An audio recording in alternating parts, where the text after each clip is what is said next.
सध्या महाराष्ट्रात देवाच्या नावावर भोळ्या माणसांना फसवणं हे काही नवीन नाही. पण जेव्हा एखादा बाबा देवाचे नाव घेत दोन दोन माणसाचे जीव घेतो, मृत्यूदेह बैलगाडीत टाकतो, एकाला जमिनीत पुरतो आणि दुसऱ्याच्या अंगावर दुचाकी टाकून अपघात असल्याचं भासवतो, तेव्हा समजायला हवं की आपल्या आजूबाजूला कोण खरे बाबा आणि कोण नकली बाबा आहेत. धुळे जिल्ह्यातील साक्री तालुक्यातील घडलेली ही घटना ऐकली की तुमच्याही अंगावर काटा येईल. हे प्रकरण फक्त हत्येचं नाही, तर हे प्रकरण अंधविश्वासाच्या काळोखात माणूस कसा हरवतो त्याचं सुद्धा आहे. तर काय आहे संपूर्ण प्रकरण, पोलिसांनी या प्रकरणाचा तपास कसा लावला, सविस्तर पाहू या व्हिडिओच्या माध्यमातून. नमस्कार, मी पंकज आणि तुम्ही पाहताय कसं काय. महाराष्ट्रात गेल्या काही महिन्यात भोंदूबाबाचे प्रकरण जोरात चर्चेत आहे. नाशिकचा अशोक खरात आणि सोलापूरचा मनोहर मामा यांच्या फसवणुकीच्या घटना नुकत्याच उघड झाल्या होत्या. पण धुळे जिल्ह्यातून जे समोर आलं ते या दोन्हीपेक्षा कितीतरी जास्त गंभीर आहे. साक्री तालुक्यातील जैतान्य हे एक छोटंसं गाव. या गावाजवळ उमरांडी रस्त्यालगत योगेश उर्फ भैया बापू खैरनार नावाच्या एका इस्माने मठ थाटला होता. तो स्वतःला महाराज मनवत असे. गुड्या बघून भविष्य सांगायचा, लोकांच्या अडीअडचणींवर उपाय करायचा आणि याच कारणाने आजूबाजूचे बरेच लोक त्याच्या नादी लागले होते. त्याच परिसरात राहणारे जयश्री रजनीकांत काकुस्ते वय 25 वर्ष आणि अक्षय गंगाधर सोनोने वय 28 वर्ष, हे दोघे या भोंदूबाबाच्या संपर्कात होते. जयश्री बजाज फायनान्सच्या माध्यमातून बचत गटाचे कलेक्शन करायचे. अक्षय ग्रामपंचायत शिपाई म्हणून काम करायचा आणि वडिलोपार्जित केबलचा व्यवसाय सांभाळायचा. दोघेही सर्वसामान्य कुटुंबातले. जगण्यात काही अडचणी असतील तर देवाची मदत मागणे हे त्यांच्यासाठी नैसर्गिक होतं. शनी अमावस्या म्हणजे अनेकांसाठी विशेष धार्मिक दिवस. त्या शनिवारच्या रात्री जयश्री आणि अक्षय हे दोघे योगेश खैरनारच्या मठात पोहोचले. काही जणांच्या मते ते हवनासाठी गेले होते, काही जणांच्या मते त्यांच्या अडकलेले काम मार्गी लावण्यासाठी ते त्यांच्याकडे गेले होते. पण त्या मठाच्या आत नेमकं काय घडलं हे फक्त तिघांनाच माहित होतं आणि त्यातले दोघे आता या जगात नाहीत. मठात पूजाविधी सुरू असताना कशावरून तरी जोरदार वाद झाला. वाद कशाबद्दल होता हे तपासात अजून पूर्णपणे स्पष्ट झालेलं नाही.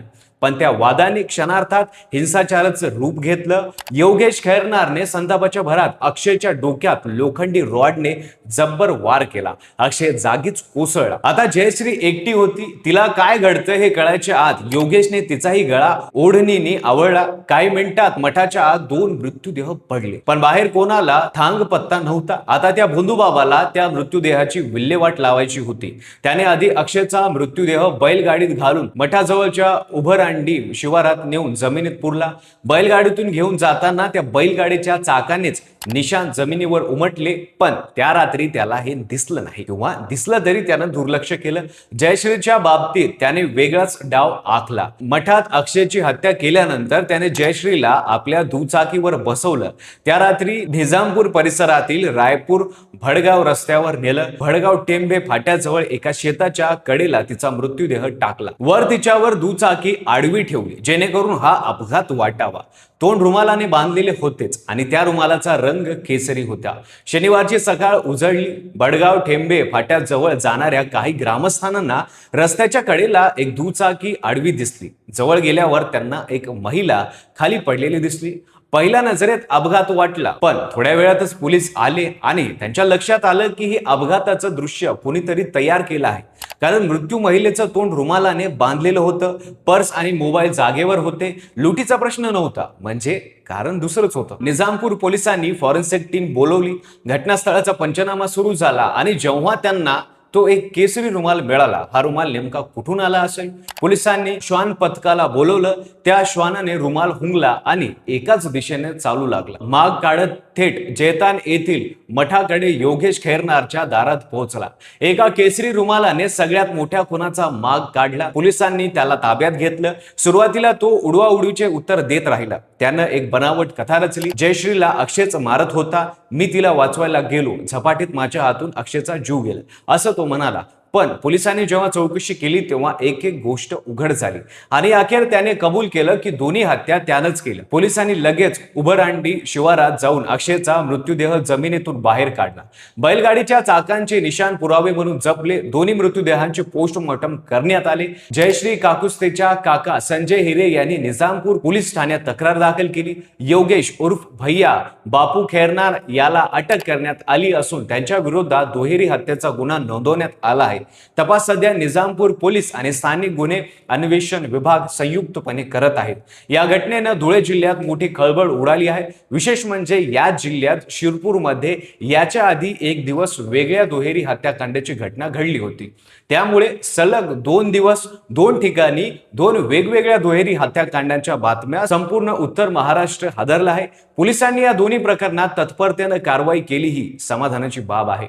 अंधश्रद्धा निर्मूलन समिती आणि सामूहिक संघटनांनी या घटनेचा तीव्र निषेध केला आहे. सरकारने भोंदू बाबावर कडक कारवाई करण्याची मागणी जोर धरू लागली आहे. महाराष्ट्रात जादूटोणा विरुद्ध कायदे असूनही अशा प्रकरणात भर घालताना अशा इस्मानांना समाजात संस्थान मिळते हे या घटनेनं पुन्हा एकदा अधोरेखित केलं आहे. जयश्री आणि अक्षय या दोघांनी त्यांच्या आयुष्यातील अडचणी सोडवण्यासाठी एका मठाचा आधार घेतला. त्यांनी देवावर विश्वास ठेवला, पण त्या विश्वासाचा गैरफायदा घेतला गेला. धुळ्यापासून नाशिक पर्यंत महाराष्ट्रात असे भोंदू किती मठांमध्ये बसले आहेत याचा अंदाज लावणे कठीण आहे. योगेश खैरनार सापडला कारण त्याने एक चूक केली.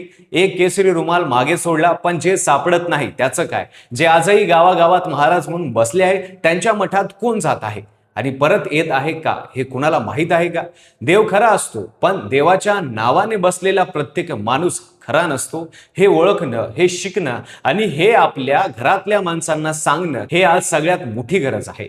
या प्रकरणाबद्दल तुम्हाला काय वाटतं ते कमेंटमध्ये नक्की सांगा. व्हिडिओ आवडला असेल तर लाईक करा. चॅनलवर नवीन असाल तर चॅनल सबस्क्राईब करा आणि बेल आयकॉनला दाबायला विसरू नका आणि पाहत रहा फक्त कसं काय.